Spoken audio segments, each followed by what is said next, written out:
Welcome to F.O.S.T. I'm your host, Aaron Flowers. For those that don't know, this is Fans Only Sports Talk.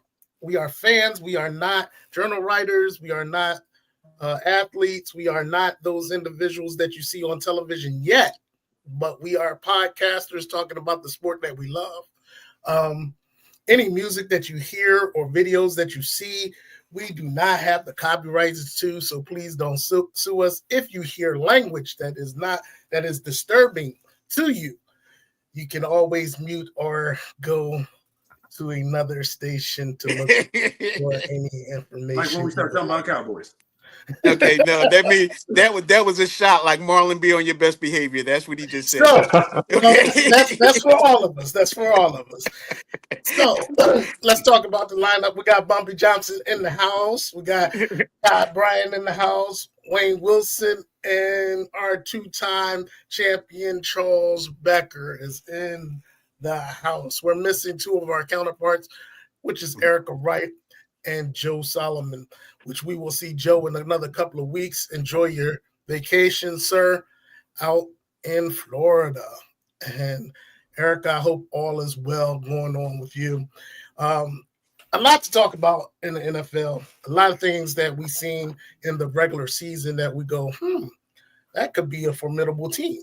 And we see teams that we go and shake our heads on. There's a lot of things that's been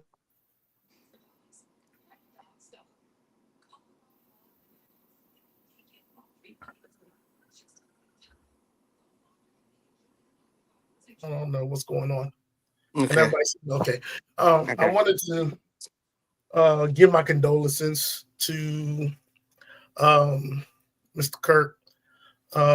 Even though you have an opinion, even though you have a different thought, this is not the way to handle things.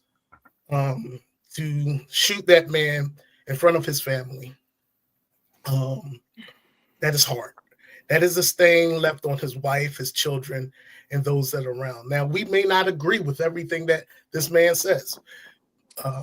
According to his beliefs, his systems of African Americans and where they stood, and he still had an opinion. We all have opinions, but that is not the way to handle it. It made me think of going back to the day that it is our right to assassinate a person publicly. When we look at JFK, we look at Martin Luther King, we look at all those other individuals that was assassinated publicly, and he was assassinated on a campus, a college campus. And so that is disturbing, very disturbing. Like I said, I'm not a Trump supporter. I'm not a Kirk supporter. I am a human being, a human. We should have human nature not to want to harm one another, even though that our views are different. So I just want to, give my condolences to his family. Now, with that being said.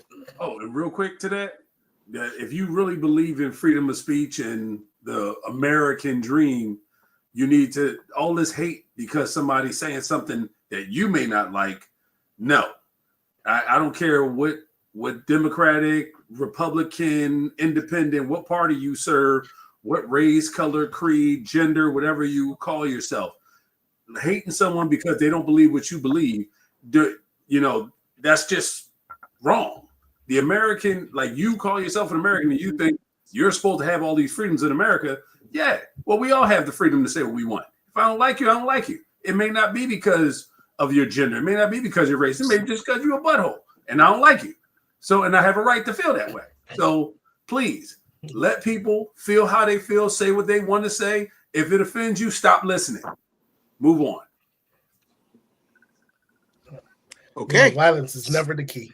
It is never the key to any circumstance. And when we look at those circumstances, it's just, it's just regrettable to see this happened, and that we have digressed as the United States to go back to these public shootings and things of that nature.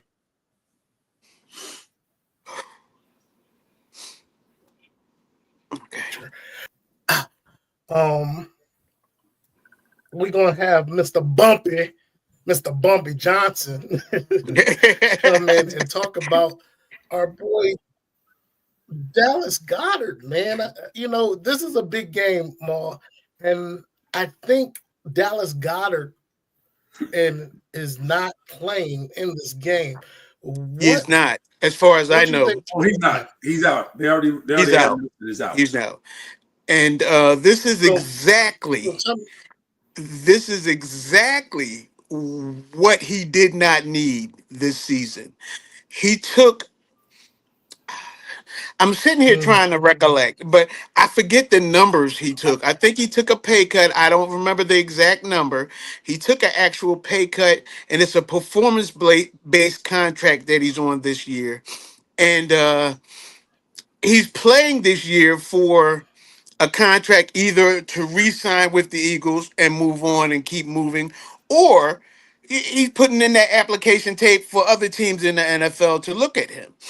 And one of the things that people took a pause on him for was the whether he could sustain throughout a season, because he's been hurt periodically through the season.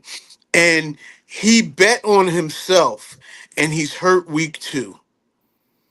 And I'm a fan. mm, I'm a fan of Dallas Goddard, but this is difficult to swallow for him simply because this is exactly what he did not need. When you bet on yourself and then get hurt before the season even started.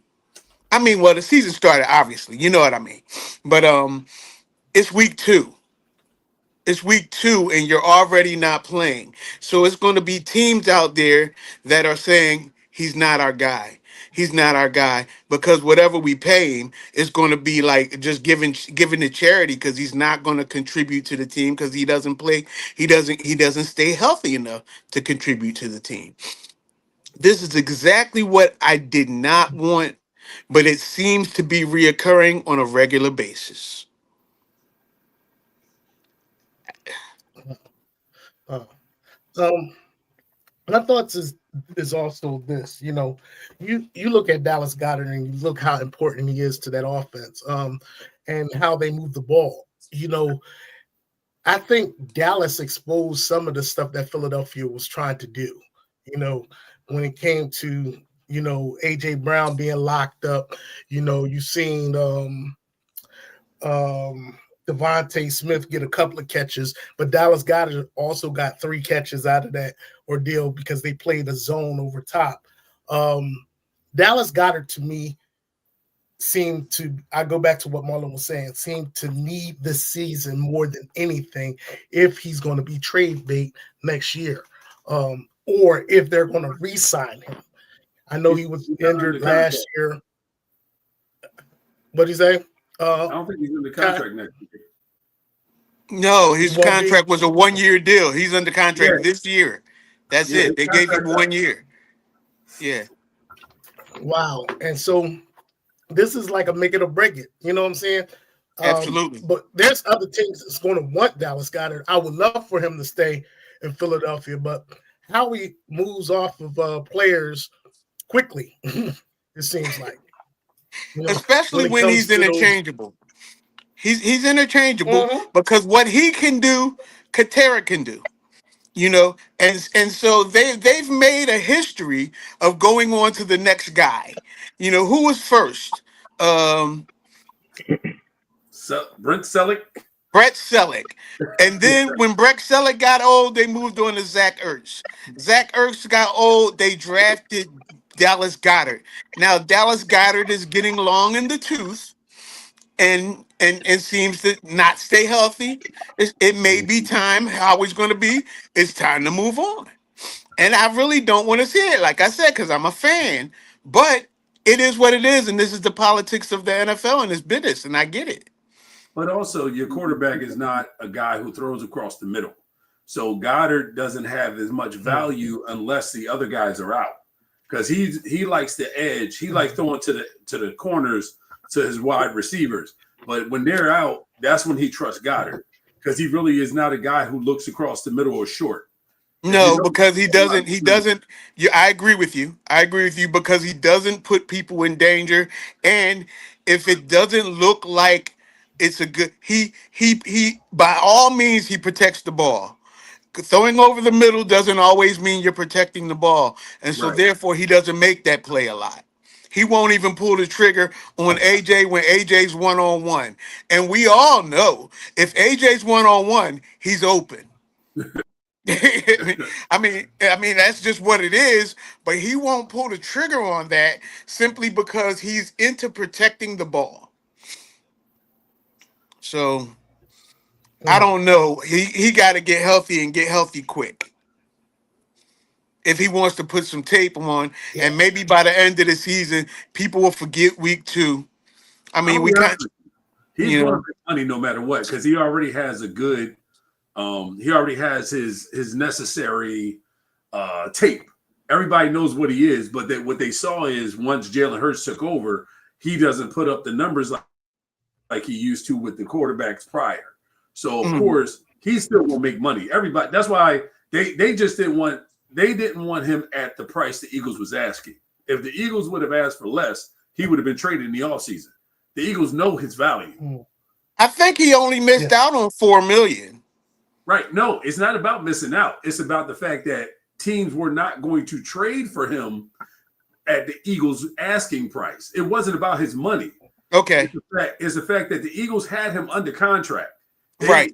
had him, but he knew that teams weren't going to trade for him if we had to pay a certain amount of money. I mean, So a certain amount of that's pay. why it took so long to make their deal, because once they realized nobody else would do it, okay, we'll keep you, but Right. Yeah. we'll give you 4 million less, and it's a performance based contract, Yeah. and let's see what you can do next year, and then we'll make a decision on that during the off season next year. Yeah. Yep.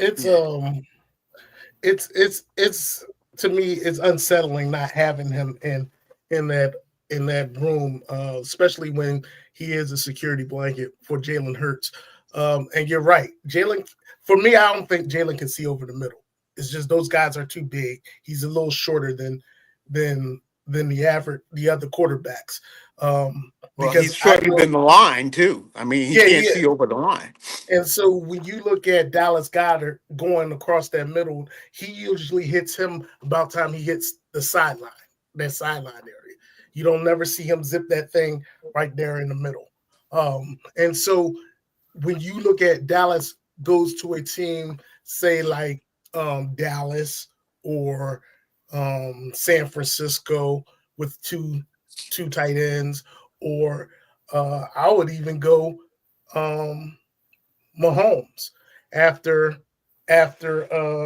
Kelsey finishes his career, he could do two tight ends with them too. So it's it's sad to see him get hurt like that. But on the other hand, talking about injuries, um, Mr. Becker, what's going on with Brock Purdy, man? Well, they saying 2 to 5 weeks.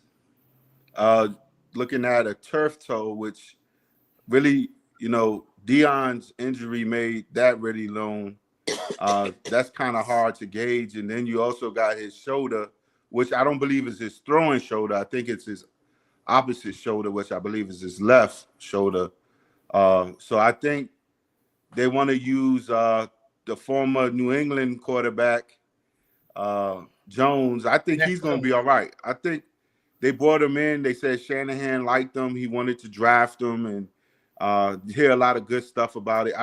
I'm not really worried about that. I'm just worried about who he's going to throw the ball to.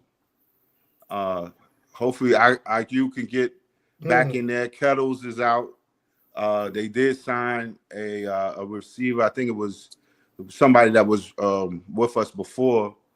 So hopefully, them guys can get some chemistry going, because the thing that's helping us is that we talked about it, I think 2 weeks ago, the week schedule we have. That helps us. We're not playing nobody that's really a threat. But losing Purdy, I think, does hurt. You know, I know some would say he got lucky with that touchdown throw, but at least he's willing to throw the ball. You know, I ain't gonna say he intentionally.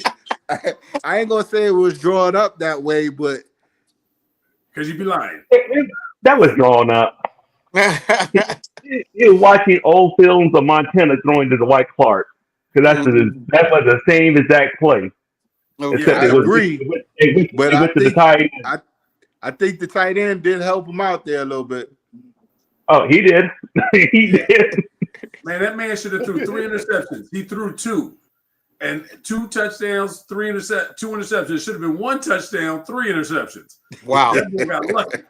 Wow. Okay. He was bad. We still got to win, Kai. We still got to win. Yeah, luck. and I must admit, listen, Kai ain't gonna give you that, bro. Kai ain't gonna give up. Kai is not gonna give you that. No, but Darnold was worse than I even expected. Because like when he was with the Niners, he looked good. Then when he went to Minnesota, he looked good. This first game, he was terrible. Well, he wasn't as bad as Brock Purdy because he ain't throwing no interceptions, but he ain't throwing no touchdowns either. So it's like, but they were like below average. The run game wasn't working. The pass game wasn't working. So y'all defense just showed up. I'm surprised y'all defense looked and y'all good. was trying to convince me that Seattle was a better team. I couldn't figure out why they were thinking that way. I thought so too. I thought so too. I mean, I ain't gonna lie. I just thought Seattle was a better team. But, you know, I look at this Brock Purdy situation. He's out for 6 to 5 weeks. And y'all do have a light schedule. But Mac Jones is not that consistent to me. That's why I think the Patriots went off of him. Now, being under a Kyle Shanahan type system may help him out a little bit. But it goes back to what Charles was saying. Who do we have to throw to? Who's going to be that receiver that's going to jump out? And then if Christian McCaffrey can stay healthy and Robinson, I see y'all doing a whole lot of running the ball. And it's going to be on the run. Yeah, it has to be because it takes pressure off the quarterback. It takes pressure off that quarterback. Superstar. Yeah, and so when you look at it, it'll take pressure off of the quarterback. But y'all have a favorable season when it comes to playing teams. But like Kyle was saying earlier in the first broadcast, he said that look, playing in your division is tough. You know, those guys know you. So anything can happen in your division. But even when I look at y'all division, y'all beat Seattle. And I think Seattle right now, what they showing me look like no Moss. No, Seattle just didn't move the ball. That was their biggest problem. Oh, they did. No, to be honest, their defense looked good. Mm-hmm. Their offense moved the ball. And that was for both teams, to be honest with you. If you looked at both games, Niners defense showed up and Seattle couldn't move the ball, and the Seattle's defense showed up and the Niners couldn't move the ball. It was pretty much, it was like, okay, who can make the big play? And the Niners pulled it out that way. But it really wasn't, either of them really didn't dominate. That's what I'm saying. It's like, what do we know? I mean, and not to mention the special teams for the Niners was just horrible. Thank you for sending Jake Moody on his way. Much needed. Because that he should not have missed any field. He should have got all his field attempts. He should have made all of them. Wow. And bro, but like you said with the division thing, look at the Browns and the Bengals. Everybody talked about how crazy the Bengals was going to be. Oh, they played in the preseason. They're ready, and still almost lost to the Browns. Come on, I saw that. Yeah. But the Bengals, going back to what the Bengals do, they have no defense. Have no defense. Heck, all of us can score on the Bengals right about now. I mean, seriously, when I look at they only have one pass rusher. One pass rusher. Yeah. You look at their secondary, that's why Tanner McKee looked so good in the preseason going against their first string defense because their defense sucked. Like, you know, Just tell us how you really feel, Aaron. I mean, I'm just saying what all the other people Tanner McKee looked like he all pro. And they're like, yeah, but that's their starters. And their starters ain't worth it. They ain't. Wow. They ain't. And so when you look at the Niners and you look at that conference, who else y'all got? Seattle, who else? Arizona. Got the Rams and the Cardinals. Yeah. So look, I don't trust Kyler Murray, even though he looked good. I mean, but I still don't trust him. You know what I'm saying? The Rams, the quarterback is one back injury away from tackle from getting hurt. One tackle away. Yeah. He got lit up last week, though. I'm surprised he got up. He got lit last week. But he did. Him and Aaron Rodgers got lit up that last week. Aaron looked good. Aaron did. You know, but I said I'm not going to do no rants. Aaron look like Aaron. Okay. Aaron. Okay. Which Aaron are we talking about here? look like Aaron. Like well, there are different versions of Aaron. You know what I'm saying? He looked like a bad man, Aaron. Okay. That bad guy. Aaron did not look like a bad man. Let's know. He looked like hold on. He got a shimmer of that bad man. Okay, just a shimmer. Oh, okay. I was going to say. Okay. But okay. when you look at the 49ers right now, they're favorable. They're favorable to win that division because injuries. I mean, if they can stay healthy, they shouldn't have no problem winning that division. That's the big if. That's what happened to them last year. Injuries killed them last year. That's the key. That's the key. That's the key to everybody, really. If that man missed 5 games, y'all going either 2-3 or 1-4 in those 5 games he missed. I promise you that because I don't know about that. If we was playing, I can tell you right now. Let me tell you, he's talking to you, Charles. He's talking to you because y'all just lost your tight end.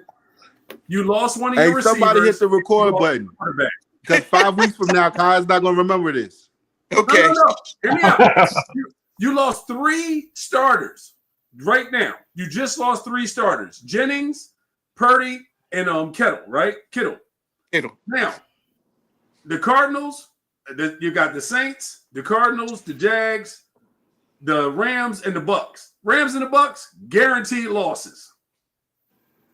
And Cardinals, without those guys, you're going to lose.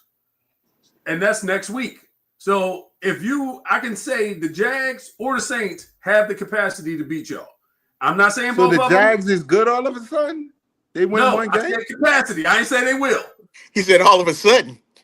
Never said they good. Let's get that. Hey. We ain't gonna say that because I don't believe in Trevor Lawrence.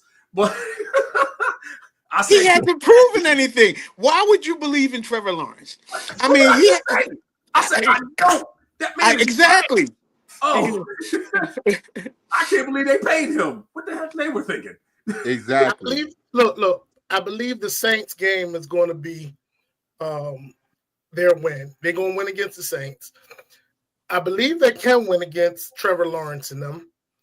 Y'all going to leave Sunshine from Remember the Titans alone. That Cardinal game, they have a chance to win that Cardinal game. Not without those 3 players. Okay. You don't have those 3 players, you're losing. I can promise you that. Okay, I understand what you're saying. But that defense, to me, with the Cardinals, I mean, the defense could win that for them. You got to move the ball. I understand that. I mean, but the defense can also get takeaways. Any given Sunday, Kai. You're right. And that means the Saints can beat them this Sunday. Any given Sunday, Aaron. Hey, Kai is a straight 49er hater, man. No, Yeah, I'm being well, honest. among other teams, yes, I Listen, agree. I'm trying to tell you, I really believe this is a rebuild year for them. I told y'all that at the beginning of the year. And some of these injuries, I think they're ghost injuries. Watch. What? Y'all gonna be like, get the hell out of here. Some of these games your team gonna give up because they trying to get that first pick. They playing y'all. Watch. I wouldn't say rebuilding year. I would say I don't know if think we're it is. Super Bowl contenders. I won't say that, but I would say that these games coming up, I think they'll have a 500 record or over it. I don't foresee Jags, the Cardinals, or the Saints. You know. All right. Let me tell you. This is why I say this, and I want y'all to hear it. Now, I told you they trying to get good draft picks. They got all this talent already, right? Now, the best way for us to get good high It's up too in the early in draft, the season, Kai. huh? We don't play. This is week 1. Nobody's playing week 1 Hear me thinking out. about Hear me out. draft picks. I It's understand too that. early in the season. But Listen listen, to this. listen what I'm saying. Let's get to 3/4 of the season in, and then we can start taking L's. And I'm trying to tell you, as easy as We still as gotta easy sell as your tickets. schedule is, We gotta pay salaries. right? But Nobody's as gonna easy come. as your schedule is, right? Think about your schedule. Your schedule's easy, right? If I lose my number one receiver, best tight end, and It's not the quarterback, season though. It's only a I couple know, of no, games. you're missing my point. This is the easiest part of your season. Right here, the first The whole 5 season games. is the whole season is a week schedule. No, it is not. Because the Rams, the Bucks, the Falcons, the Texans, those are not easy. That's four That's straight 4 games that are games. not easy. 4 games out of 16 or 17 games. Then you got the Rams again. You got the Bears. That's it. Okay, the Seahawks maybe. All right. Outside of that, but We're gonna be okay. We're gonna be I okay. can tell you, watch these ghost injuries. All I can say is watch these ghost injuries. Y'all gonna be like, Stand by your team, Charles. Stand by your team. yeah. Hey, I'm standing strong, Believe that Marlon. they're not trying to set y'all up for failure. Keep We'll on be your fine. job, brother. We'll be fine. Most definitely. Most definitely, Wade. Y'all will be fine. That's right. That's right. Y'all stand by him. Talking about another team that actually looked very well, Kai, is the Green Bay Packers. What's your thoughts, man? Man, looking at the contenders? team, the realistic aspect of the team, looking at the team, like their offense was already adequate. It's not too good, it's not too bad. It's an adequate offense. When they added Josh Jacobs, that brought a new wrinkle, but their defense was always the biggest problem. You can't really run against them, but you sure enough can pass against them. So, so that was one of the biggest things that they worked on. And it seemed like, they had talent because you look at that defense has talent.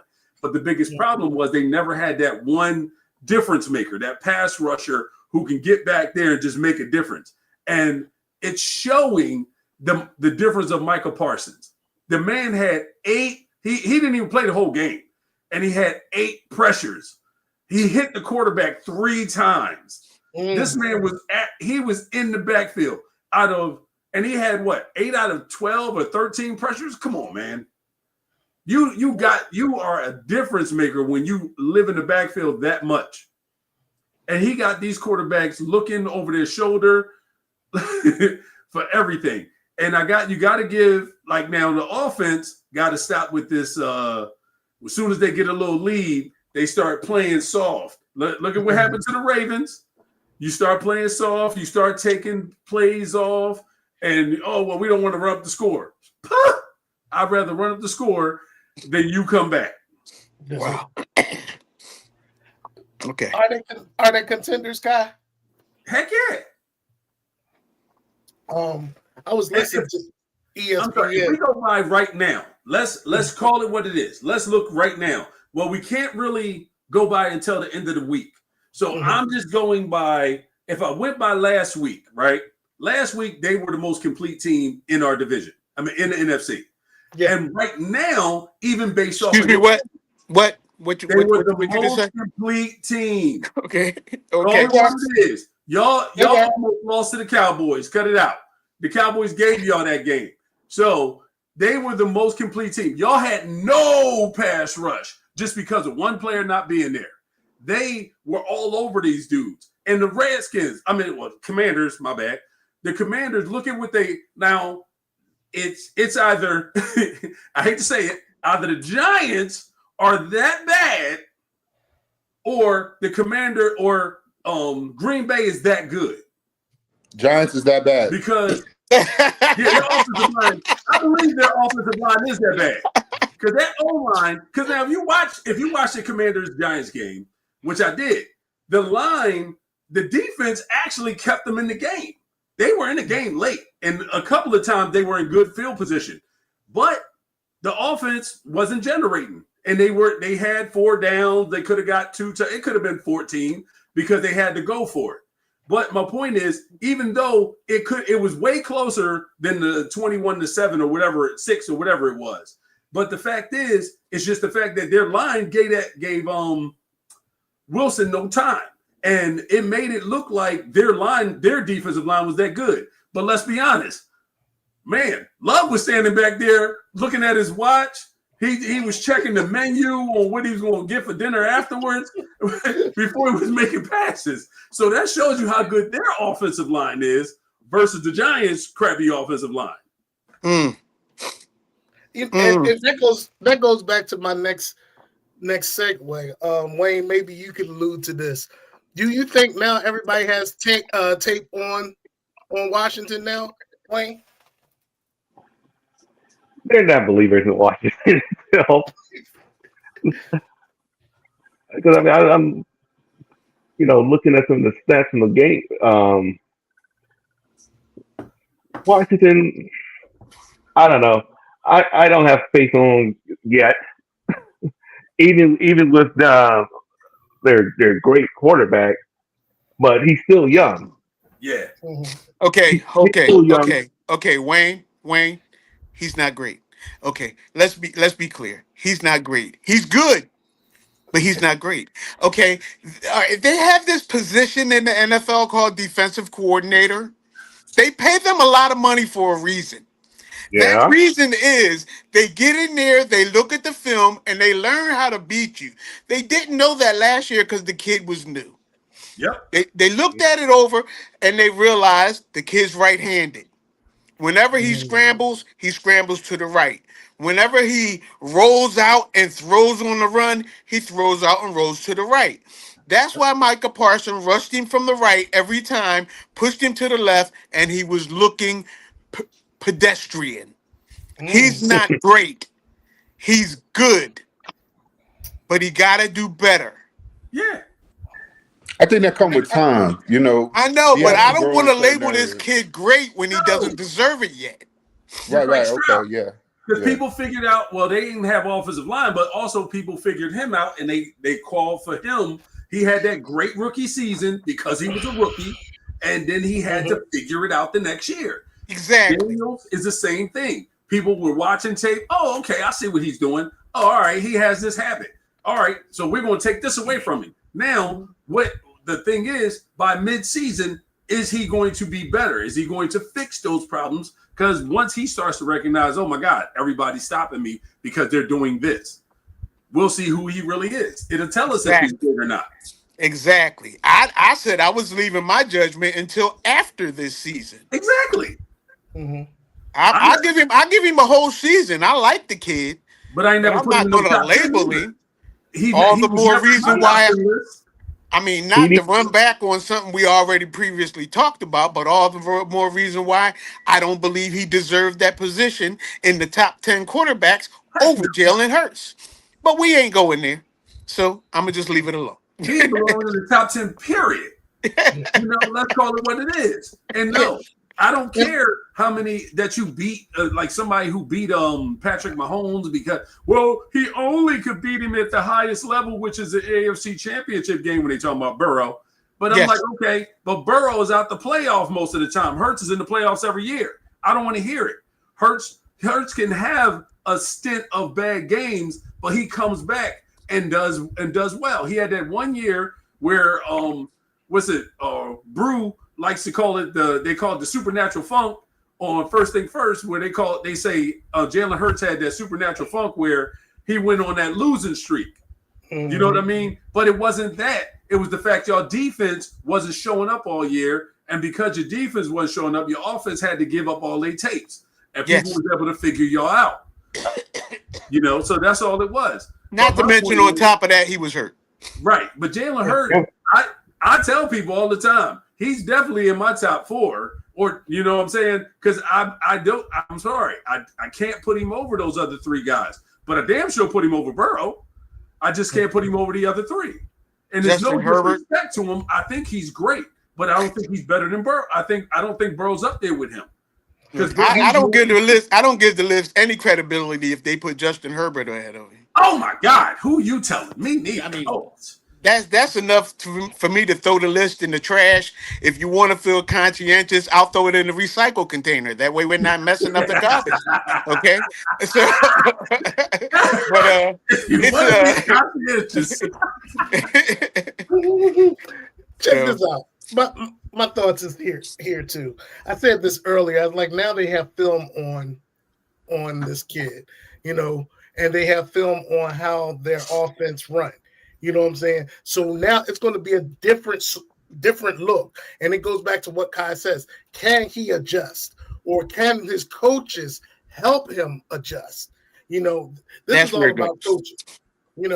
This is about coaching. And could he be coached into doing something different and show different plays? So when you look at Green Bay to me popped out because their defense. They played a covered defense, but their front got at him. It's like a shell kind of covering and then they got rid of their corner. I think it was Alexander. They got rid of their best corner. Yeah, they got rid of their best corner and still look good. Really good.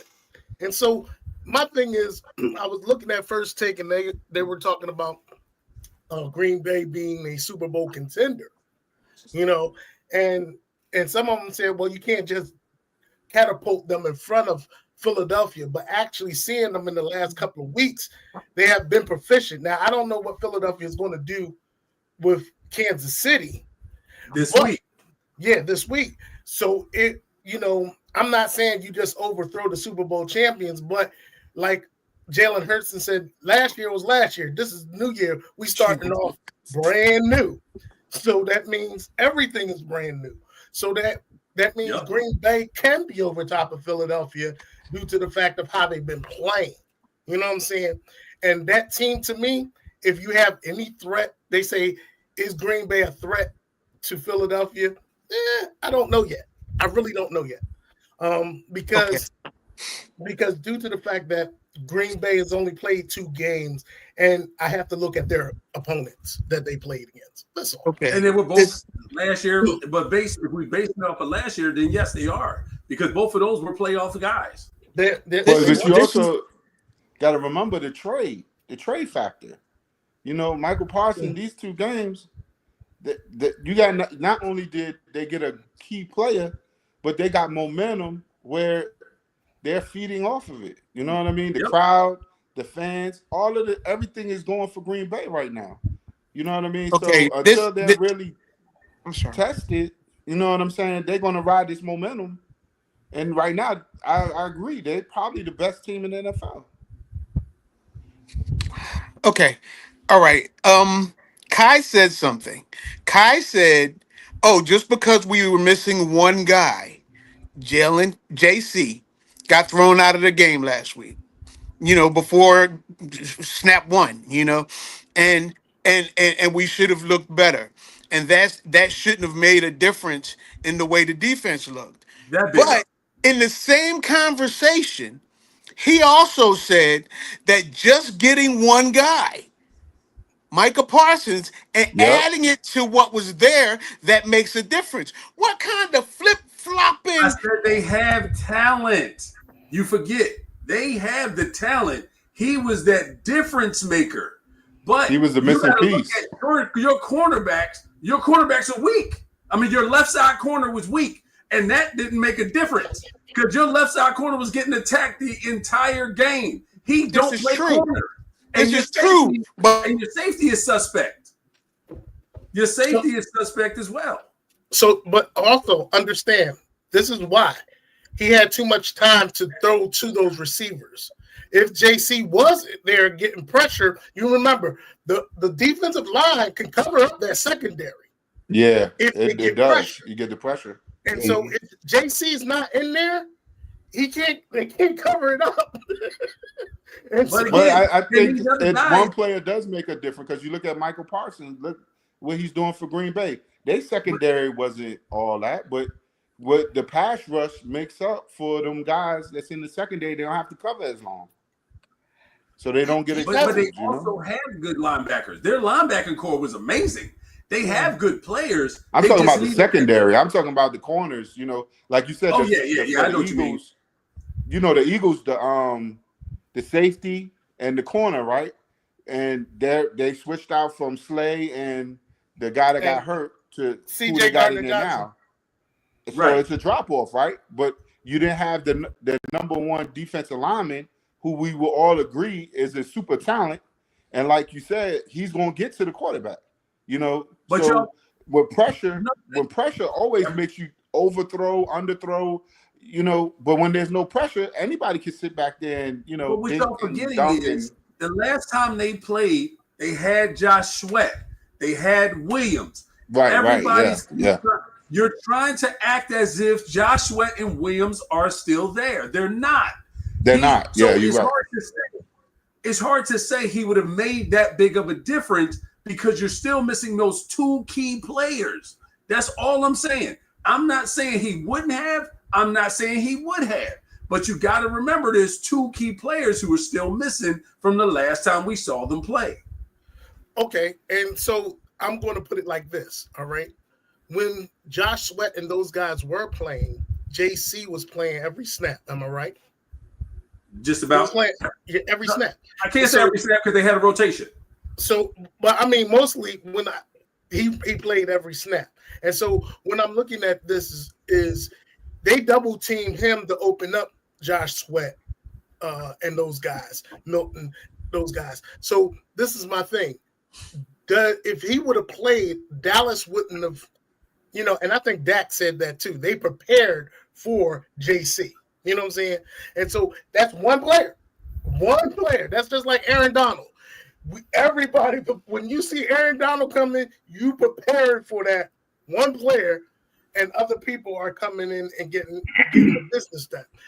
Without that one player, because we know Jordan Davis, even though he played well, he ain't no JC.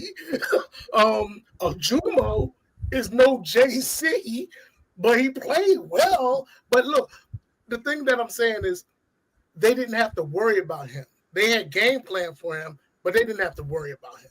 And so that affected the game.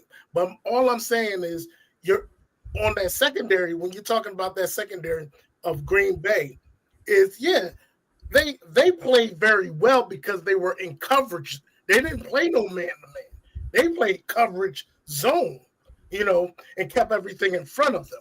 So if that's the case, it complemented what that front line could do with Parsons. And remember, one thing that we don't see with JC that we see with Parsons is Parsons up and down the line. You don't know where he's going to line up at. And that's why he's a difference maker, because you can line Parsons up anywhere on that line, and he still is going to produce. So that one player, he is a difference maker. Go ahead, Wayne. I'm going to say that he does. One play, Parsons on the left side, on the left end. The next play, he might be on the opposite side playing right side linebacker. You don't know where he's going to play at. Yeah. Parsons is a difference maker out there.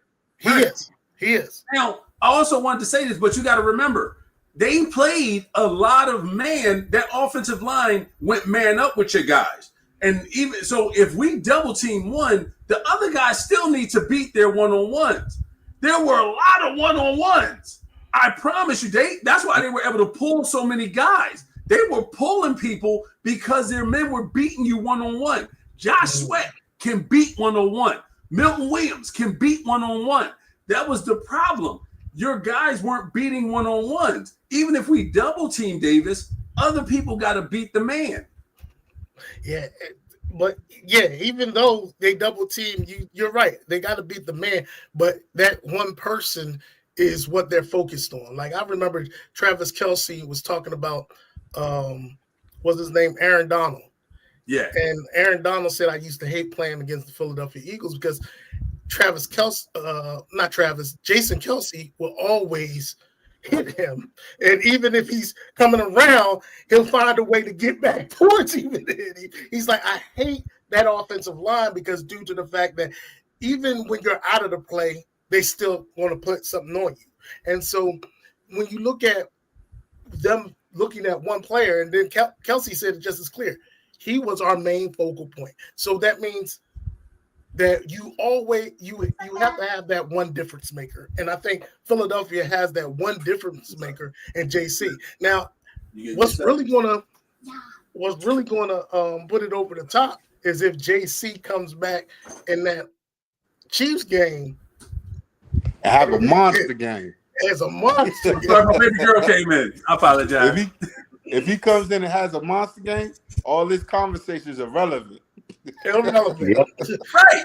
But again, okay, that's the point I was making about trying to rate Green Bay right now, because it's hard to say. Now, can I say as of now, based off of the Super Bowl contenders last year for the NFC, yes, they are a Super Bowl contender. You're 2-0. You're a Super Bowl contender. Yeah. You beat playoff teams from last year. You're a Super Bowl contender. Yeah. So, and you beat one of the teams that was in the NFC Championship game.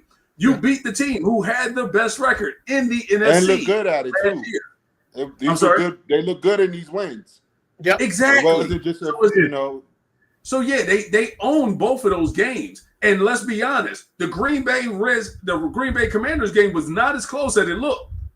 They let up off the pedal. They did. That third quarter, they flew up. Mm-hmm. And so when you look at Green Bay and when I look at them, you see like a team that is galvanized. Like they know who they are. They know that they're in this thing.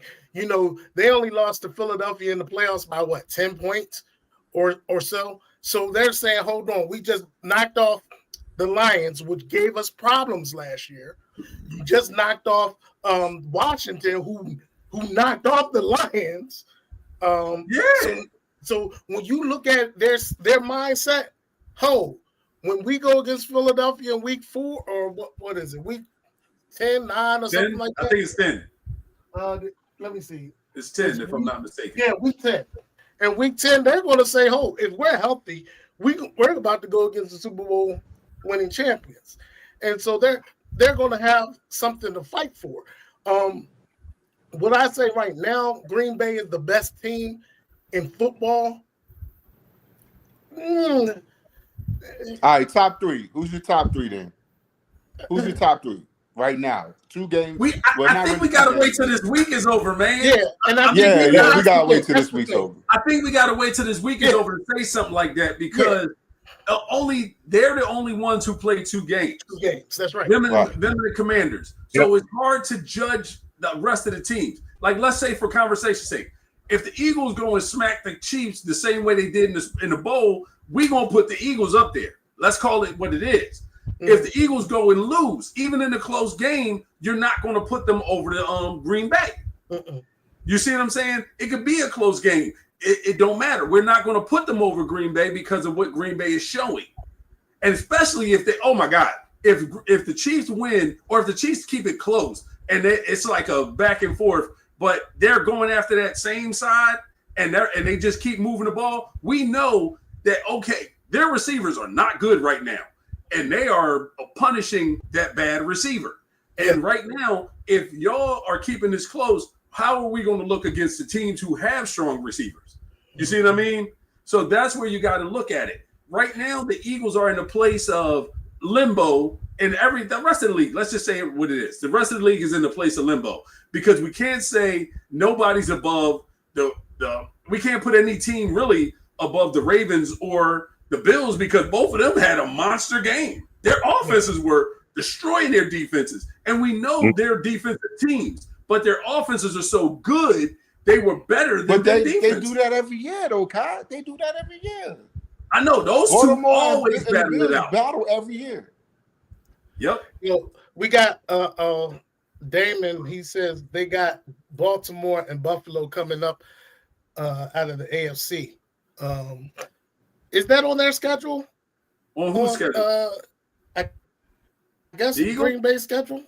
Is that on Green Bay's schedule? Green Bay schedule. Do they have Baltimore and them on their schedule coming up? Let me look.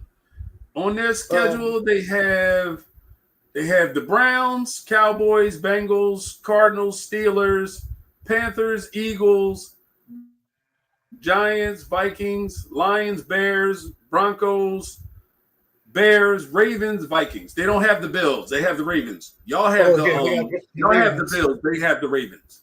Okay. Yep. And I mean, when you look at Green Bay, the schedule is kind of tough. Most of those games the teams that you spoke about, most of them are played in the playoffs. Am I right?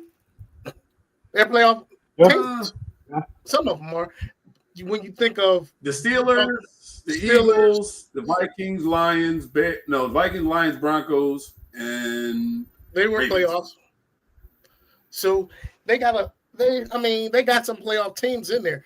It's kind of, Dame, if you're still looking, some of those games that, if you're talking about Green Bay has Baltimore, but they do not have Buffalo. No.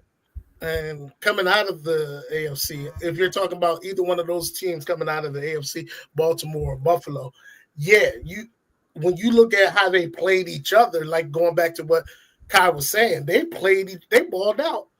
It wasn't really no defense in that game until the turnover happened. And so they really balled out. I think each quarterback had like 300, almost 400 yards from one of them. So, I mean, you look at them and you go, well, yeah, they're there offensively, but defensively, they didn't really do nothing until it was time. And so my thoughts with Green Bay and Philly and all these other teams that we can't really make a great assessment about them until week 5, I want to say. You know why? I say week 5? Because remember, some of these teams don't play in the preseason. Some of these starters don't play in the preseasons, right?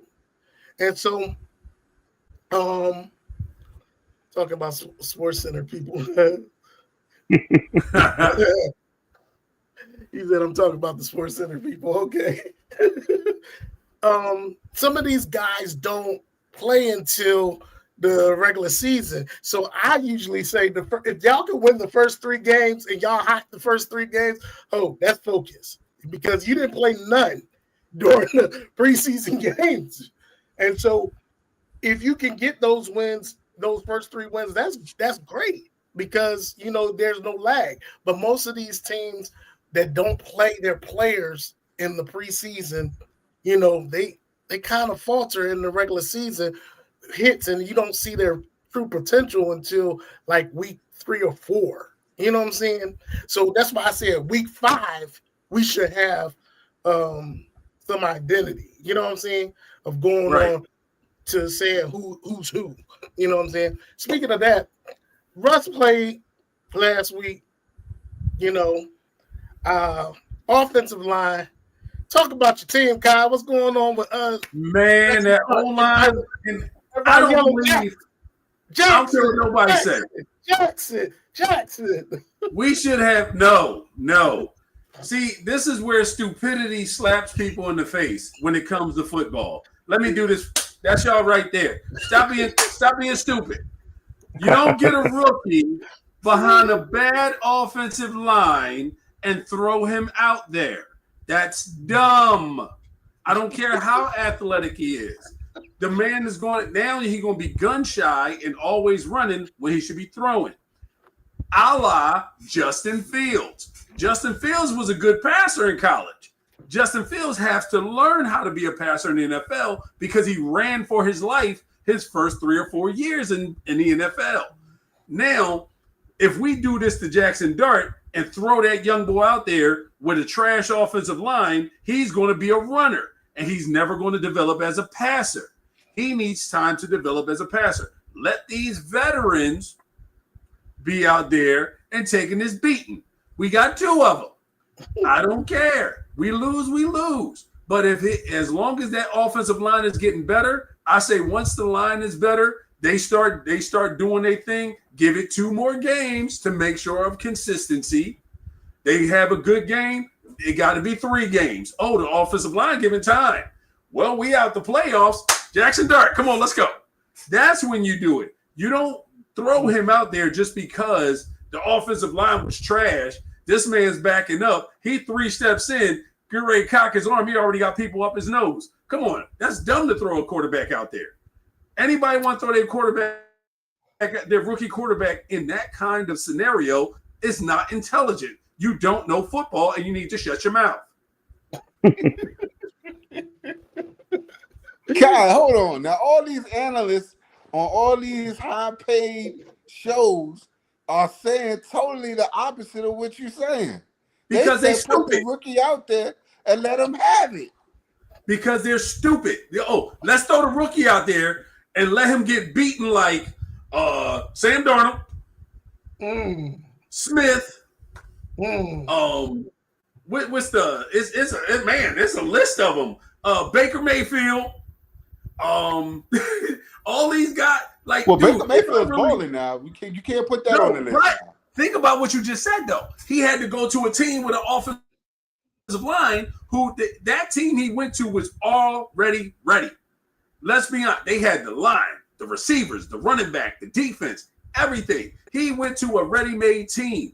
Now, if as a rookie, you would have put Baker Mayfield with Tampa Bay, oh my God, they would have won at least 2 bowls because Baker would have been that good from day one. And I'm just being honest. Look at every average quarterback who goes to the Niners. They're not great. You got a lot of average quarterbacks who go to the Niners and perform great because that defense is amazing. The talent they get is amazing. They're in a great system. You don't. That's what I was going to say. The system hides them too now. The system plays a part. And that's what I'm saying. Yeah. The coach hides all your flaws and make you look amazing. He coaches to your talent. The same way, like think about players back with the Patriots, right? How many times we saw a player leave the Patriots, was trash, go back to the Patriots, all pro. I'm pretty sure Eagle fans can name at least 2 who were all pro with the Patriots, went to the Eagles, trash, went back to the Patriots, all pro again. Because he knows he don't coach a system. He coaches to his talent. And Shanahan is the exact same way. Shanahan make every single running back look amazing. Every running back. He make every quarterback there look competent. Some of them don't look great. What's his name? Right before Purdy and them. What was that boy? Who was with the Patriots? Alex Smith looked good. Garcia.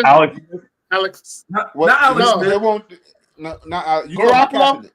Garoppolo. Average as they come. But Garoppolo and remember his playoffs, he made it to the bowl and he did nothing. But your running game, your defense carried that man. And that all they said to him is don't throw interceptions. That's it. As long as you don't turn that ball over, we got you. And that's what I'm saying. Shanahan is that coach. I give him credit. So that's why he scares me. You ever get that man a real quarterback, it's over. I believe it's over. That's why they thought Trey Lance, I don't know what the heck they was thinking, but this man had played a couple of games and y'all thinking he's the most amazing. No. Shanahan, you start reading your own press clippings with that Trey Lance thing. But all I'm saying is I just look at certain, like the Giants need to leave Jackson Dart right where he is. Let him continue to learn how to read defenses. As I said, in the playoffs, in the preseason, he's not seeing any exotic defenses. He's not seeing any kind of exotic blitzes. So, yes, he's going to look amazing when you can stand back there and just toss the ball all over the place because they're not throwing anything at you for real. So just leave him alone. Let him develop so he don't lose his confidence. I agree. I totally I agree agree because with you. you I Mhm. agree. I agree with it because you don't want to stun this kid's confidence. You know what I'm saying? And so when you throw a kid like that in to play ball at this type of level, all right, not saying that he wasn't good in college, but college and NFL is totally different. And those Oh, guys are going to test. They're going to test um, what you do and what you don't do well. All right, they looked at tape. They looked at your college tape. They looked at everything that you was going. They are going to pressure you until you make mistakes. And so, being under Russ, you know, and Russ would be great too if he had an offensive line. You know, you don't throw a kid to the wolves and say, I need you to make a pack. No, it doesn't work that way. It's just like you throwing them to the wolves and you just adding them to the slaughter. My my thoughts with Jackson Dart, just let that boy develop. Let him develop. And if he can develop into something, then later on down the line, you know you have a good quarterback. Um, I just don't want them to push this kid out there and they put chains on his feet and then he starts sinking. You know what I'm saying? You know, a lot of people, Woo! yeah, a lot of them talk about he like this kid play like Jalen Hurts. Okay, he Jalen Hurts had to ride the pond in order Jalen to Hurts see. had a year. So If you look at him as Jalen Hurts, treat him like Jalen Hurts. Sit down. that's right. That's right. That's Take a right. seat. That's right. The only reason they started Jalen Hurts is because Carson Wentz was looking like crap, and at the end of the season, they put Jalen Hurts in. Um, Exactly. so just do him like Jalen Hurts. Just let him Patrick feel the Mahomes game. too. Yeah, yeah, and let him feel the game out, and then you know put him in there. We talk about people that makes the Hall of Fame all the time. We just saw Sterling Sharp get inducted in the Hall of Fame. He also got into the Ring of Honor in Green Bay. But my boy Wayne Wilson has another person that he kind of upset that ain't even making it in yep. there. Wayne, tell us about your person. Number 33, Roger Craig, is I'm gonna put was a you out there phenomenal once running. He was a phenomenal running back when he played for the Niners, and the first running back to get 1,000 yards rushing and 1,000 yards receiving. And there's only two other running backs that did that, and that was Marshall Falk and again. our boy Christian McCaffrey. No Mm, other running back has done that. And just going through his numbers, Roger Craig's also number 7 in receiving from that running back position all time. He has over 13,000 all-purpose yards for his career, 73 touchdowns. Um, I don't know what else to say. Why he's not in there. There's no reason why he's not. I guess it's kind of the same thing with Sterling Sharp. He They took their time getting Sterling in, and congratulations to Sterling Sharp for finally getting his flowers and making the Hall of Fame. Um, I don't see any reason why Roger Craig is not in the Hall of Fame right now. mm, There's not too many running backs that. I mean, he didn't have all the big numbers all his career like some of the other running backs that are in there. But you guys have to remember when Roger Craig came into the NFL, he wasn't a running back. He was a fullback. He mhm. got he was a fullback. He was behind Wendell Tyler for the Niners. And that year, both him and Wendell Tyler have 1,000 yards in one season. So Roger Wow. Craig's numbers back him up why he should be in the Hall of Fame right now. And they keep passing him over. I don't even think he made it into the final selection round last year, uh, which uh, which is pretty sad. Um, but every year he gets nominated, and he gets to the semifinals, or he may even get to the final round at the final selection, and then he gets passed over. I'm hoping this coming season, after the season's over, that his number comes up again. They decide to pull him in because he definitely deserved to be in there with the rest of his 49er brothers. Yeah, I think Dame said, "What about Ricky Waters?" But Ricky Waters is no Roger Craig. Dame. I don't know if you're No, talking about no, he's Hall of not. Fame, but he ain't no Roger Craig. But and Damon is a 49ers fan. He is a 49ers fan. Um, my thoughts with this is we really got to understand the voting and how this voting process is. You know, when you think about Roger Craig, he should have been in there too long to speak of. I do agree with you, Wayne, but I don't understand how their voting system is when it comes to electing players into the Hall of Fame. Um, to me, he was also a part of that great team of Hall of Famers. Three Super Bowls, And I think how many? three Super Bowls, How many? Three Super three, Three. Bowls. And who? Yeah. So and he who had else four, was on four his team? on those teams. Jerry Rice, and I'll going to throw this into you too. Jerry Rice's second season, when he came to the 49ers, after his rookie season, he started training with Roger Craig. Oh wow, Yeah, wow. Roger Craig and Jerry Rice trained together because Jerry Rice said, "I like the way he trained because you remember his running style. Roger Craig had those high D running style, which made it Mm-hmm. hard for people to take them out. I mean, like I said, he was playing running back when he was actually a fullback, and he had those soft hands to catch the ball out of the backfield. I gotta say this about your boy Roger Craig. For his first 4 years, he was a fullback. He had 700, 725, 649, 1,000, 8.3 as a fullback. He Yep, had 48 receptions, 79, 71 receptions, 92 receptions, 81 receptions as just a fullback. right. Mm. So you got to give him, yeah, and you got to give this man his props. This man was amazing, and he was a full back. Where the Yep, I my problem is, I think they're trying to describe him as a running back because his last 6, 7 years. Well, his fifth year he was a fullback slash running back.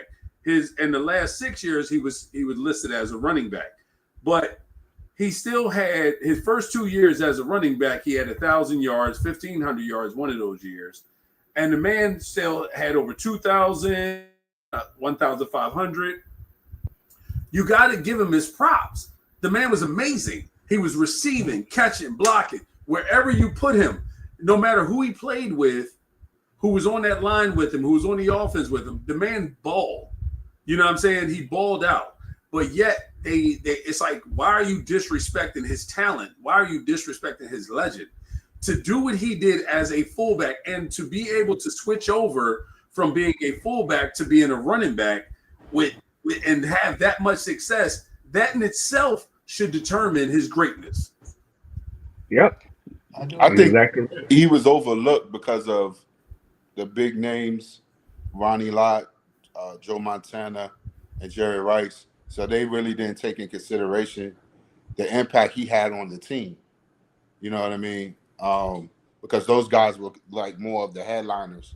But like you, if you like Kai and Wayne was saying, if you look at the stats and the position, you know, you don't see fullbacks putting up numbers like that. You know what I mean? So that had to Yep, tell you he was that type of player, you know. And oftentimes he's looked at a running back position, which he really wasn't. He was the fullback, and then he was transitioned over into the running back position. But I mean, what he did, he should be in the Hall of Fame. Uh, Can y'all see I'll what's put it on? to you. Yeah, I'll put Well, it to you like this. Um, the other teams in the NFL, they knew who Roger Craig was when he came on the field. You can guarantee they knew who he was. They Hell put yeah. somebody on him because I remember a couple of times where him and Lawrence Taylor knew who he was. Yeah. I like him on Tecmo Bowl. Say what you want. I'm old. I remember those days, baby. Yo. Now, check this out.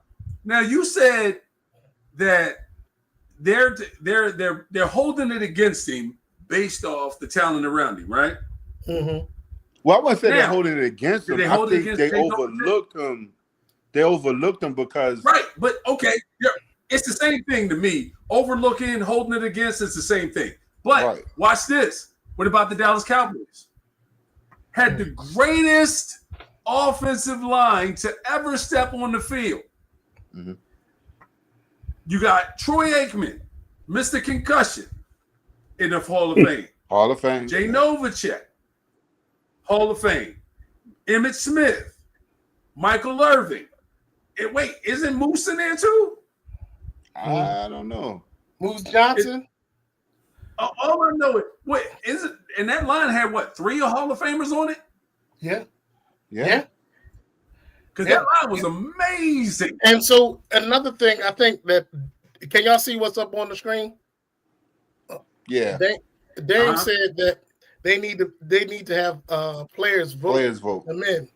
And so if that's the case, these players are hating on Roger Craig because you would think that these players would say, "Hey, you know what? Roger Craig was beast mode." You would think that Rice and all of them probably vote. I guess it has to be a certain amount. I don't know if it's the players. I thought it was the.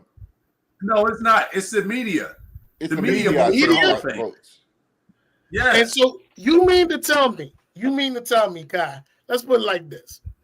How many times has the media back in that day talked about Roger Craig? How many times? It's up all the time. That's what I'm saying. When you spoke about the 49ers, you spoke about Joe Montana, Jerry Rice, but they didn't want to deal with Roger Craig. A lot of defensives, and you hear the media always say, well, they had to deal with that running back, number 33, Roger Craig. And so if they're not voting this guy in, what is the problem? What is the holdup? And if y'all are listening to FOST, Fans Only Sports Talk, we the fans would like y'all to vote this brother in and stop playing. And they can't say that he did anything in the offseason that created any troubles or anything because he didn't do anything. He played football and went home. And during the offseason, he trained. He was one of the most focused running backs in that era. And when you talk about even training with Jerry Rice, if Jerry Rice liked his style of training, guess what? And I heard Jerry Rice's style of training was rigorous. Some of these cats today can't even do what Jerry Rice did. He got that from Roger Craig. And so I just want Roger to go ahead and make it in the Hall of Fame. I mean, I'm not taking nothing from Sterling Sharp. Sterling Sharp deserves it. I mean, I actually thought he deserved it more than his brother, but hey, that's neither here or there. But they're both in the Hall of Fame, and Roger Craig is yet to be in the Hall of Fame. Talking about the Dallas Cowboys and Moose Johnson and all those other cats, Jerry Jones, let me start it like this. After the Green Bay game against the Commanders, Jerry Jones basically said that, he expected them to chant, "Thank you, Jerry." And he expected that was going to happen when he was going to make the trade with Green Bay a long time ago. Now, that kind of, I'm just rewording it, but it seemed like in his statement, he already knew that he was going to trade Michael Parsons to the Green Bay Packers. And I don't know if anybody heard that, but me. I hope social media and the other media guys has heard the same thing I heard. Like he already had his sights set to trade him to Green Bay because I think Green Bay already had the offer. And that's how he made it sound like. That's Now, I'm not saying around. it's true or not, but he made it sound like that he knew that this was going to come. Now, my thing is this. Remember we got in this whole debate about Jerry Jones and talk about who's we gonna see dividends now with the Green Bay Packers because that's gonna be instantaneously, and then we're gonna see maybe 3 years down the line if Dallas won this trade. I'm going to go on record and say right now, Dallas, you have lost this damn trade. And I thought maybe 3 years down the line. You know why I say he lost this damn trade? Because here's the thing. You have lost favor with the players. You have lost favor with the agents. Because you have George Pickens on your team, and he's also with the same agent as Michael Parsons. What do you think is going to happen? Okay? There you go. And if they see that they can't, and see, now they can't see that they can trust you, Jerry, because you trying to do this one-on-one, sneaky, underhanded kind of stuff. People are seeing it. You don't put yourself out there. No one is going to want to play for Dallas. Even if they get drafted to you, they're going to look for a way out. Because your contract, when their contract is up, they're going to want to go somewhere else. You know what I'm saying? Because you're doing things unethically. You know what I'm saying? You're not doing things the right way. And so I heard certain broadcasters say, oh, well, Michael Parsons should have took the one-on-one conversation deal with Jerry. Why would he want to do that? Can I ask you this, bro? Was he white? I don't know. Yes, you do. I don't know. I'm not even going to put the brother out. I mean, you stop the cat, but okay.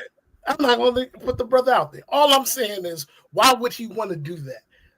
You know, and I can understand. I can understand. You know, you having a conversation with Jerry just shooting the breeze, and that's what Michael Parsons thought this was, a conversation just to see where he's at. You trying to have a whole negotiation without his agent. Now, understand, when I looked up this, me and Marlon looked this up, and the agents, right? The agents get what? I think it was me and you that looked it up. They get a percentage of their contract, right? 3%, right? 3% of 188 million is what? 5 million? Or something like that? You think, as me being your agent, I'm not going to do all I can to get my boy signed because that's my livelihood. Am I right? All right. So if that's the case, Jerry, you telling me or telling the media that the agent said take the contract and shove it up your ass. Excuse the expression on F.O.S.T. But that's what he said. I'm just going verbatim of what Jerry said. That you lied, and everybody's seeing that you lied about the situation because that doesn't make any sense. If you was going to offer him that type of contract that he got with Green Bay, why would the agent say take this contract and shove it up your ass? Don't make no sense, especially if I'm making $5 million off the deal. Does that make sense? Make it make sense. And so, Jerry, you done messed up your picks for the next 3 years, bro. And see, Green Bay, how about Green Bay goes to the playoffs in all 3 of those years? How about they make it to the Super Bowl? You're one of those years. Yeah. You're getting what? You're getting the late picks. You're getting the late picks. Unless you're thinking that Dallas is going to crash every year in these 3 years. Because you hired a yes man as a doggone coach. You don't have no real coach. And I like what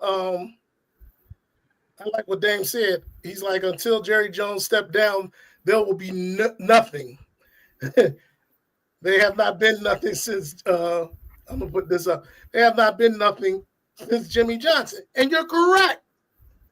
You know what I'm saying? You haven't had a coach except Bill Parcells. I like Bill Parcells. Had them going in the right direction, but since you couldn't have no say so, or you couldn't persuade Bill to be a yes man, you got rid of Bill. You know what I'm saying? So, Jerry, I'm gonna need you to take this L because you did not win in this. All you did was lost your locker room. You lost the players' trust. Can you imagine Aaron, the I don't mean to cut you off, morale of brother. the I'm gonna players? need you to stop saying that. Jerry, you are doing an amazing job, man. Keep up the good work, Jerry. You are him. As the young people say today, you him, Jerry. Don't listen to that man. He don't know what he's talking about. You are doing a wonderful job. We, the Giants fans, appreciate you. The true Eagle fans, he's a fool right now. True Eagle fans really like what you're doing. Green Bay. Nobody loves you more than Green Bay right now. You are the media darling that you want to be. They love you in the media. We love you in New York. You know, New York, the media capital of the world. The media loving you right now, man. Keep up the good work, baby. Don't listen to him. Did you hear them? Did you hear them cheering? Thank you, Jerry. Yeah. Yeah, that was the Eagle fans cheering. Look. He loved every moment of it because his name was being out there. He's like, y'all hear my followers? He's so deluded in the head that he just thought they were giving praises to me. He's deluded. And so when I look at Jerry and I look at the Dallas Cowboys, of course, I am an Eagles fan, but I am a football fan also. And I understand players. I would like to understand players, but you got to look at trust. When I trust my owner and have a conversation with my owner and establish something, I know that he won't steer me wrong. He has my good intentions for me to prosper. If that's not my owner, I'm not going to go to that owner. I'm not going to go to that owner. Mm-hmm. Especially if you get GM. What do he tell Stephen A. Smith? Oh, you're talking to the GM. You're not talking to Jerry Jones, the owner. It's the same, you buzzard. Look. Because you ain't gonna fire yourself. Thank you. Like, dude, come on. You're talking to the GM. You're not talking to the owner. Bruh, what, you gonna split up out your skin and be two different persons? With the same Hey, tell him to go in the phone booth and change it to his GM. Look, He reminds me of Al Davis. That's it. That's exactly what I was thinking the whole time. God rest his soul. Al Davis couldn't figure out what city he wanted to play in. Yo, exactly. And the Raiders are still suffering behind that. And Al Davis been dead for I don't know how long. At least he's been gone for a long time, and the Raiders are still suffering behind the shenanigans that Al Davis was pulling through all those years. And the same thing with Dallas. And it isn't like they don't have talent. They have talent, but Jerry Jones is in the way. He's in the way because he can't get a head coach. He won't allow the head coach to do what he needs to do to galvanize that team. Yeah, there you go. And so with that being said, Jerry, as Kyle would say, go ahead, keep on doing what you're doing. We don't even have to tell you that because you're going to do it anyway because you're hard head. My mama said hard head make it soft behind, Jerry. Yours must be as soft as cotton at this time because you ain't producing jack. Oh, I shouldn't say cotton. I'm sorry. A black man saying cotton is not good. Make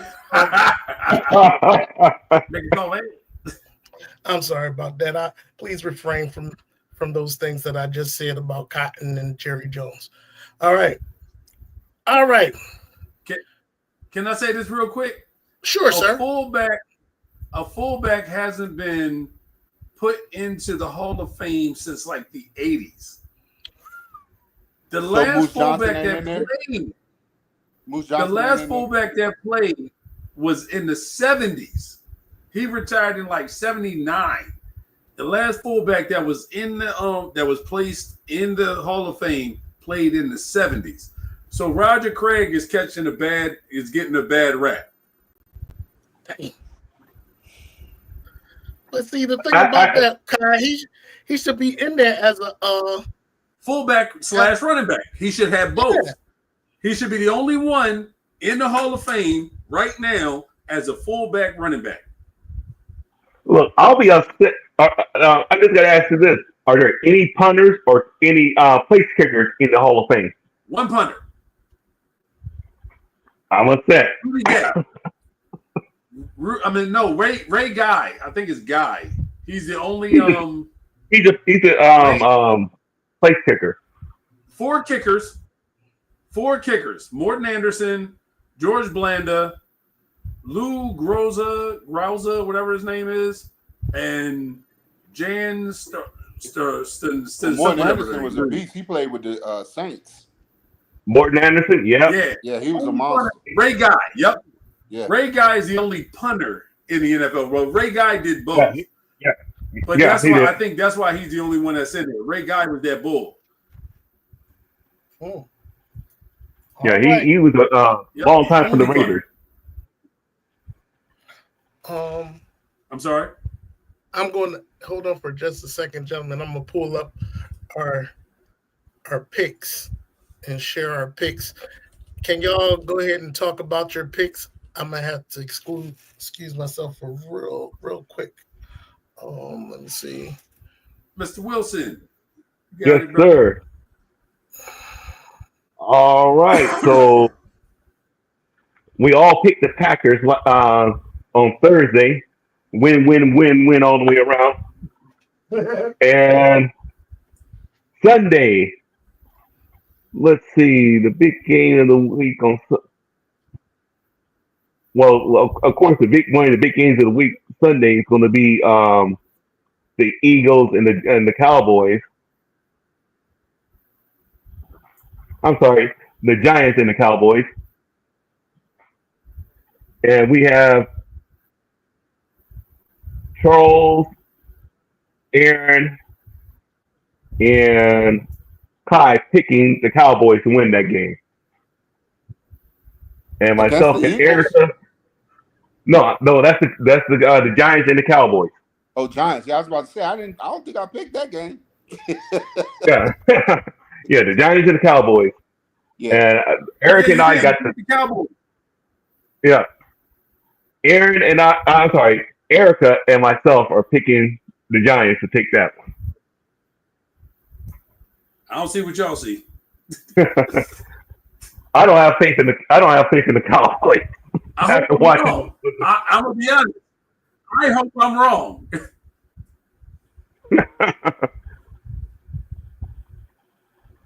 Well, that might be my one loss. Yeah, let's see. The next big game we got the Eagles and the Chiefs, and everybody but Kai picking the Eagles to win that game. All right. Did you do the Dolphins Patriots? Because it was going in and out. Oh, okay. I didn't done the Dolphins or Patriots, but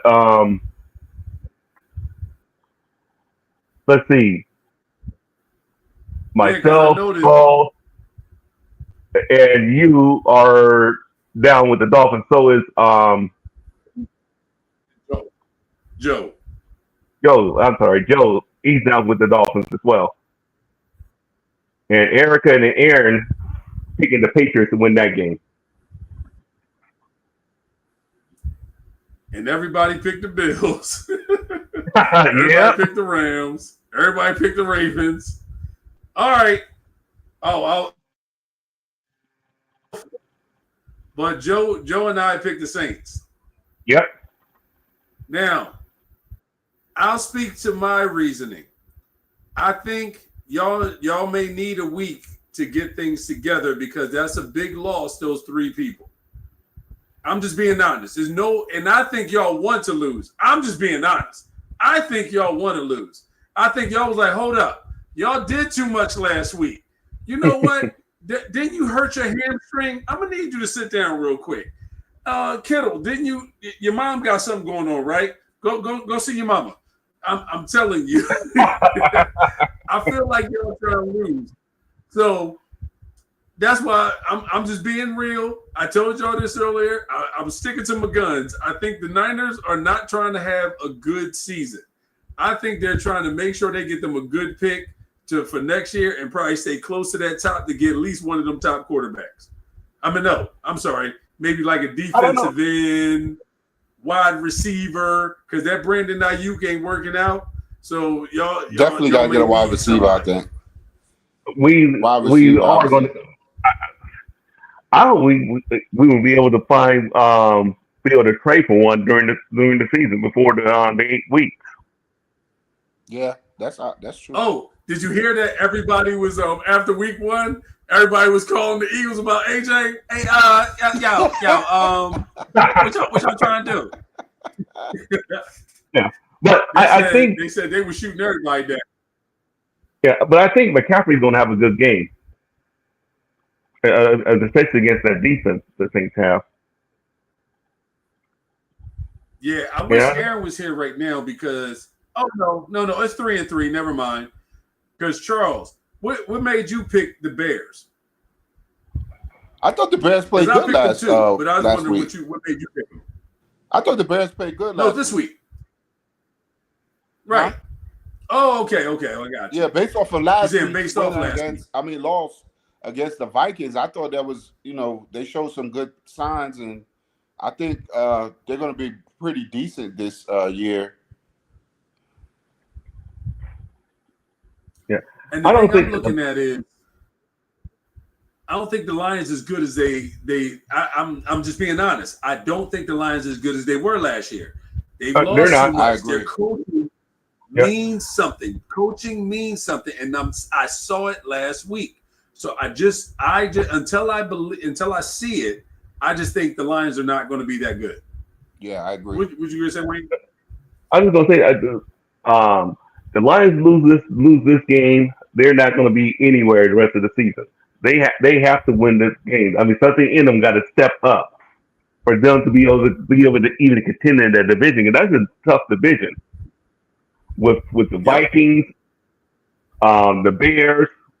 Who else is in Green Bay? They gonna have to play light out football for them to be able to compete. Wow. And then the Steelers and the Seahawks. Everybody but Joe picked the Steelers. On this one, baby. Joe like, exactly. I don't see it. I don't see it either. Joe must know something that we don't know. I know. He was stationed in Washington for a while. So okay, that's what it is. Yeah, that's what it was. The Washington delusion hit him. Yeah, they all sorts of confused out in Seattle. Okay. But the whole fact is that the Steelers are at home too, so I don't see the Seahawks winning here in Pittsburgh. No, not at all. I don't see how you see that. So I must do it, people.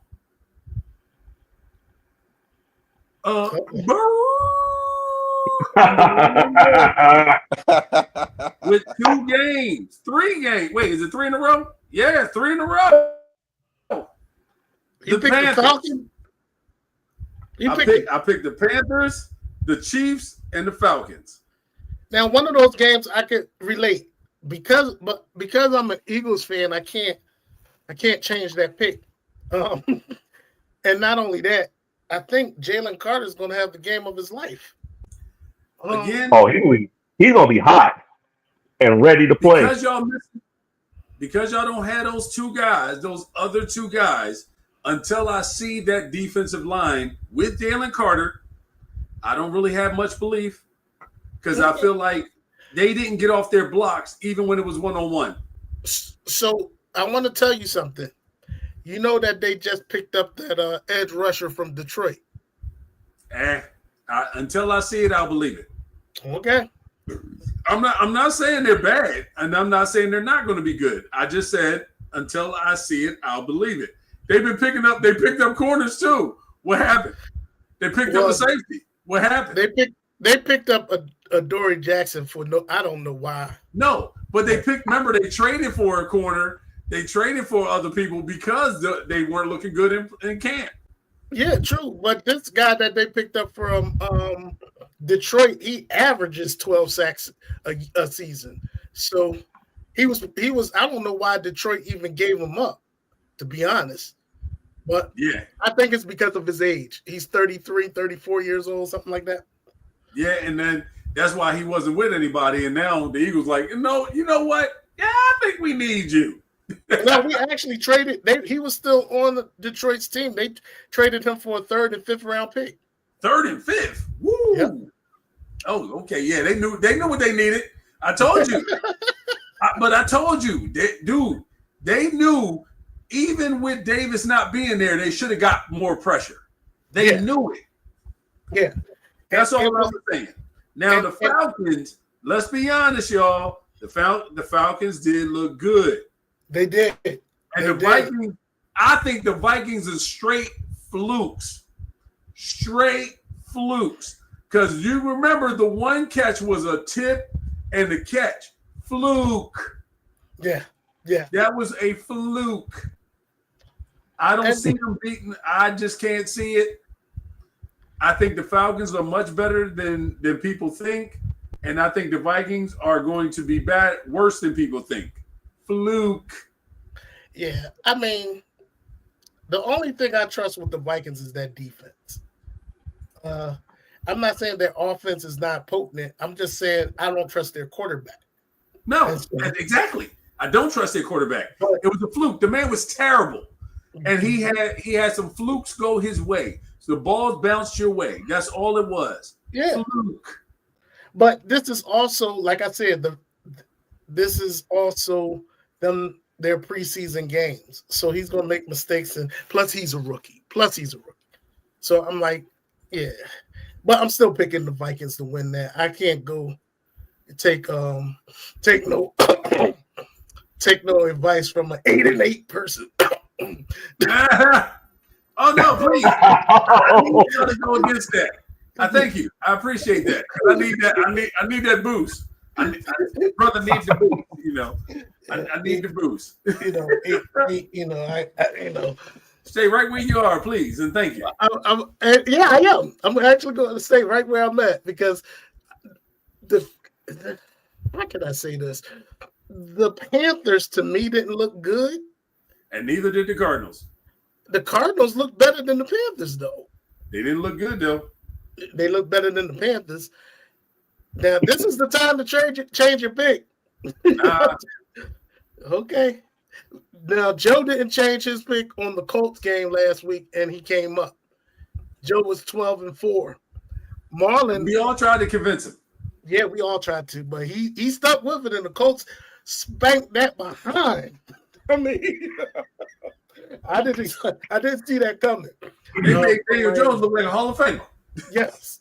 Daniel Jones looked like I said I wasn't going to talk about that. Hey, Kyle, y'all want him back? Oh, no. No. See, that's what happens when you have an offensive line, Kai. Hey, that part. And you have an all-pro running back. You have a Pro Bowl receiver. Yes. You got to – yeah, hey. It surprised me because I forgot about the Colts running back. And he went off. Yeah, he did. Taylor, all right, bro. I see you back off the injury and everything. You good. Marlon, 13-3. He seemed like the wise man. bumpy. Kyle was 8-8. I wasn't too far from behind him, 9-7. Some picks that I wish I could take back. I don't know why you are struck out. I was going to ask you about that, and it's like And you, I you don't know how to. I you gotta putting get the that yeah, out of there. you putting the voodoo on me already to come back in second place for fourth year. Well, you in the I'm not. first place. Yeah, right now. And, I Eric, was and the wondering what two that line champions, was look, for. the two champions are tied, 10-6. Well, I see a shift coming on. I got to do something. I can't do this 9-7 stuff being last all the time. You know. You're gonna be 9-7 again all year. Oh, and real quick, the Saints didn't look great, but they didn't look bad either. Because the bull didn't throw any interceptions, but he also didn't throw touchdowns. They weren't turning the ball over, it's just that they weren't finishing. So that's why I say I think they could be better. That's the only game I really struggled with because of the injuries to the 49ers. But just don't have no trust in the Saints because the new head coach, like you said, they I ain't got didn't. trust in any of them. You know, that guy. Um, they didn't perform well, but you know, I just think the Niners could pull it out with their They experience. didn't perform bad, but they didn't perform great either. They were average. They were right there. They just didn't finish. That's the only thing. When you don't turn the ball over, but you still get good yards, you're just not finishing. That was the biggest problem. They didn't finish. And I think everybody picked the Bengals. Yep. So we had some unanimous drinks here. You know. Ravens nobody believe in the Jaguars. Come on, man. Trevor Lawrence, please. I mean, he looked good though. He did look good. I'm not gonna hold you. He looked good. Really? Yes, I think Trevor looked good in his first game. He looked really good. This is gonna be a tough win for them, the Bengals, because they have Trevor Lawrence, bro. They have no defense. I'm sorry. What were you watching? He threw for 178 yards, one touchdown, one interception. Terrible, bro. And you got talent, bro. All I'm saying is they look good. I remember a time that Trevor Lawrence couldn't even get that, bro. Like, come on. Against the Panthers, And then that's another reason why you shouldn't pick the Panthers, because they lost to the Jaguars. Man, but the Panthers played the Cardinals hard last year. Like, it was a couple of teams at the end of the year they were playing hard, but all I know, hey, listen, I'm trying to make a move. I'm trying to make a move. Okay. Hopefully, I can make a move. That's all. But I'm sorry, Trevor Lawrence looked terrible, and he was looking bad against the Panthers. I like Trevor Lawrence. Trevor Lawrence. Stop lying. He played good on that movie. He played Sunshine. Stop the cat. Hey, what did Travis Hunter do? Did he get a catch or did he do anything? Travis Hunter played well. He did? Yeah. I didn't see the highlights of that game, so I didn't know what I should have brought it up. But I'll do that now. All right.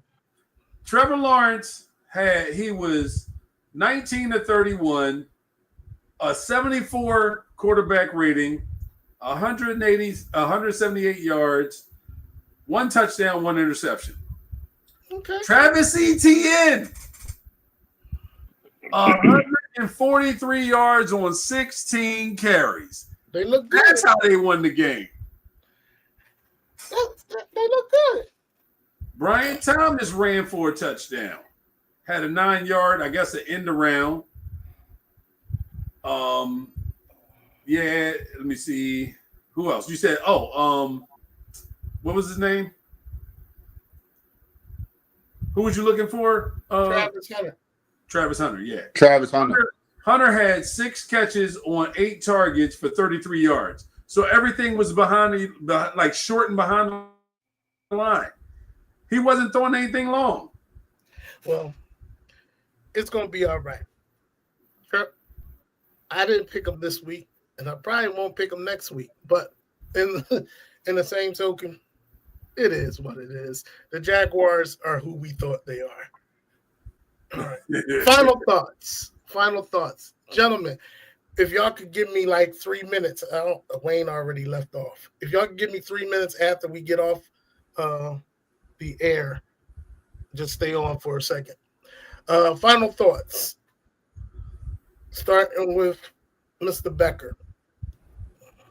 My final thought: I think Green Bay is going to be a contender.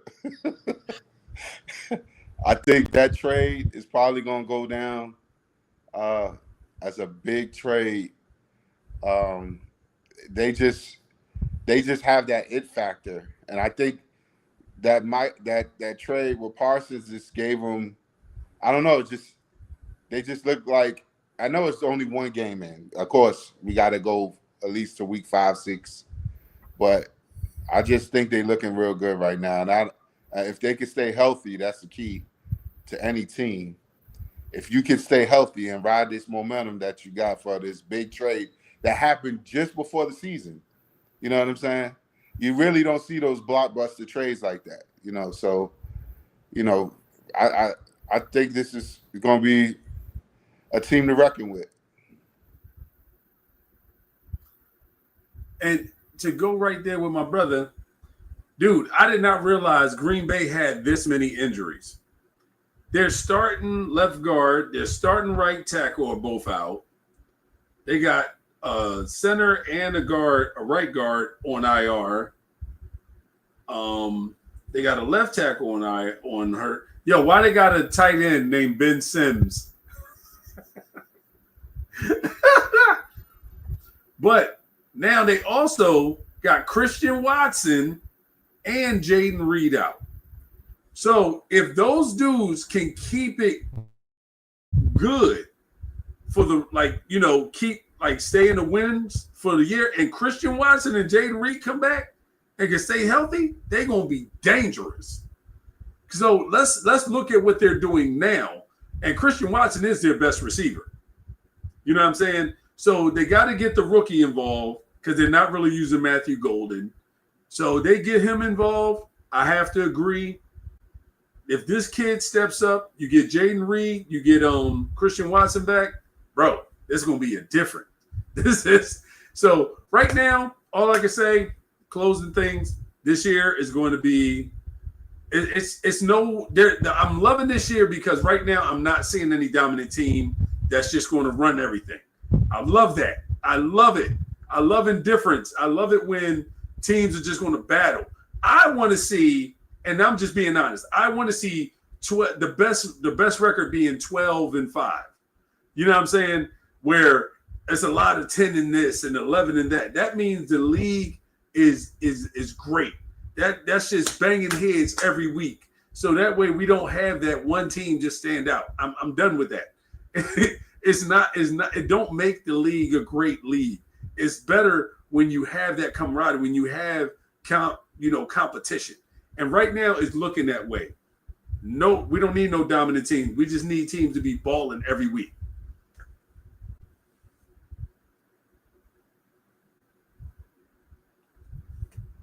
Yeah, unmute yourself, Dave.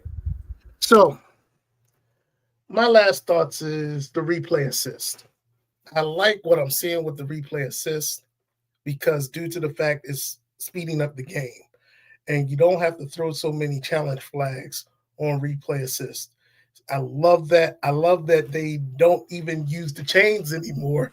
They use Sony Innovation has built a product where they measure it through computer analysts. So the NFL is evolving more technology and its cost is less time being spent going under the hood and doing all these other things. I'm liking that. I'm really, really liking that. All right. Now, the other thing is we're going to have to get to the point that we have to police the referees. And what I mean by that is some of the calls that is blatantly in front of them, they don't call. Want to go back to the Philadelphia game when when the offensive lineman pimp slapped one of the players, Jalix Hunt. And it was one of those wind up from here and smack that boy. He like, what did the hand say to the face? Smack. And so it was blatant. It was the ref was right there. The behind the line judge was there, and they didn't call it. You can't pick and choose calls. All right. And that goes across the board. I don't, even if it's an Eagles player or whatever, it goes across the board. I just want a fair setting when it comes to these games because, like Kai said, you want the competitiveness. You want, you know, them keep going at it. And so I like the fast play. I like them doing the analysis. I love how they got replay quickly and they can change the call right then and there. I love that. But also, let's evolve to getting these referees to actually call the game like it's supposed to be called also. With that being said, I'm your host, Aaron Flowers, along with Kai Bryant. Wayne Wilson has dipped on us a little bit early, but we'll see him hopefully, prayerfully next week, along with Charles Becker and Bumpy Johnson dipped on us too, but hopefully we will see them on another time. Also, Damon Winston, thanks for putting in your comments and sharing your thoughts here on F.O.S.T. Remember, this is fans only sports talk. We don't own the rights to music or anything of that nature. We are not journalists. We are fans talking about the sports that we love, which is football at this particular time. Please join us on Tuesday at 6 p.m. where you can talk with me, and I hope I have another counterpart on for Splash. Talk about the latest things that happen in the NFL, injuries and trades and moves and that sort of stuff. Hope you have a nice evening. Peace.